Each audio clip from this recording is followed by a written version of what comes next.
ఏపీకి 10 లక్షల కోట్ల రూపాయల అప్పులున్నాయని వాటికి 1,00,000 కోట్లు వడ్డీ కట్టాలని సీఎం చంద్రబాబు అన్నారు. కర్నూలు జిల్లా పత్తికొండలో ఆయన మాట్లాడారు. గత వైసీపీ సర్కార్ రాష్ట్ర ఖజానాను ఖాళీ చేస్తుందని విమర్శించారు. ఇంత ఆర్థిక సంక్షోభంలోనూ సంక్షేమ పథకాలు అమలు చేస్తున్నామన్నారు. రాష్ట్రంలో ప్రతి కుటుంబానికి అండగా ఉంటామన్నారు. పేదలకు మంచి చేయడమే ప్రభుత్వ లక్ష్యమని మంత్రి శ్రీధర్ బాబు అన్నారు. 2017లో Musi river front development corporation ఏర్పాటు చేసిందెవరని ప్రశ్నించారు. మూసీని కాలుష్య రహితంగా చేస్తామని అప్పటి మంత్రి కేటీఆర్ ఎన్నో సమావేశాలు నిర్వహించినట్లు గుర్తు చేశారు. గతంలో చేసిన పనులను బీఆర్ఎస్ నేతలు మర్చిపోయినట్లున్నారని శ్రీధర్ బాబు ఎద్దేవా చేశారు.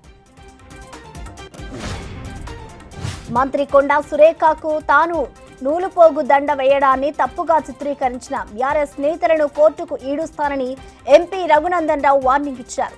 తల్లి చెల్లి అక్క మధ్య ఉండే అనుబంధం బీఆర్ఎస్ నేతలకు తెలియదని అన్నారు. సురేఖ అక్కకు జరిగిన అవమానానికి తమ్ముడిగా తాను తీవ్ర విచారం వ్యక్తం చేస్తున్నానని తెలిపారు. AP deputy CM Pawan Kalyan Alipiri నుంచి మెట్ల మార్గంలో తిరుమల కొండ ఎక్కుతున్నారు. ఆయన వెంట భారీగా పార్టీ శ్రేణులు, ఉన్నతాధికారులు, అభిమానులు కొండపైకి వెళ్తున్నారు. రాత్రికి ఆయన తిరుమల చేరుకొని బస చేస్తారు. రేపు ఉదయం 10 గంటలకు శ్రీవారిని దర్శించుకొని ప్రాయశ్చిత్త దీక్షను విరమించనున్నారు. హైదరాబాద్ లో మత ప్రదర్శనలు, ర్యాలీలో డీజేలపై నిషేధం విధిస్తూ హైదరాబాద్ సిపి సివి ఆనంద్ ఉత్తర్వులు జారీ చేశారు. సుప్రీంకోర్టు ఉత్తర్వులకు అనుగుణంగా ఆదేశాలు. ర్యాలీలో తక్కువ శబ్దంతో సౌండ్ సిస్టమ్స్, లౌడ్ స్పీకర్స్ కు అనుమతి ఇచ్చారు. నిబంధనలు ఉల్లంఘించిన వారికి 5 ఏళ్ల వరకు జైలు శిక్ష, ₹1,00,000 వరకు జరిమానా విధిస్తారు. ఏపీ వ్యాప్తంగా మద్యం షాపులు మూతపడ్డాయి. నిన్నటితో వైన్ షాపుల్లో కాంట్రాక్ట్ ఉద్యోగుల కాలం పూర్తి అయింది. మరో 10 రోజులు వైన్ షాపులు తెరవాలని ప్రభుత్వం కోరింది. కానీ ఇక తమ ఉద్యోగాలు ఉండవన్న ఆగ్రహంతో సిబ్బంది విధుల్లోకి రాలేదు. దీంతో 3,240 వైన్ షాపులు మూతపడ్డాయి.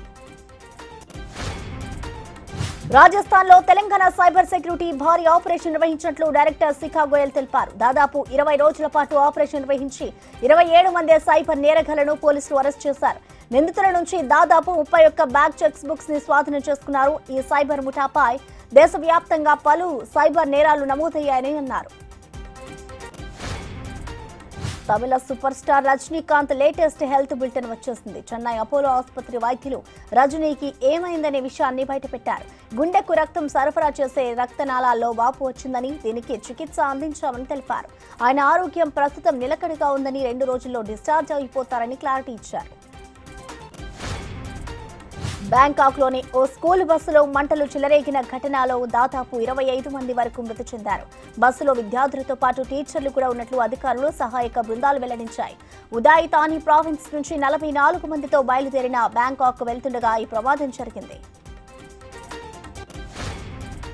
హెజ్బుల్లాను నిర్వీర్యం చేసే లక్ష్యంతో లెబనాన్లో ఆ గ్రూప్పై ఇజ్రాయెల్ వరుస దాడులతో విరుచుకుపడుతోంది.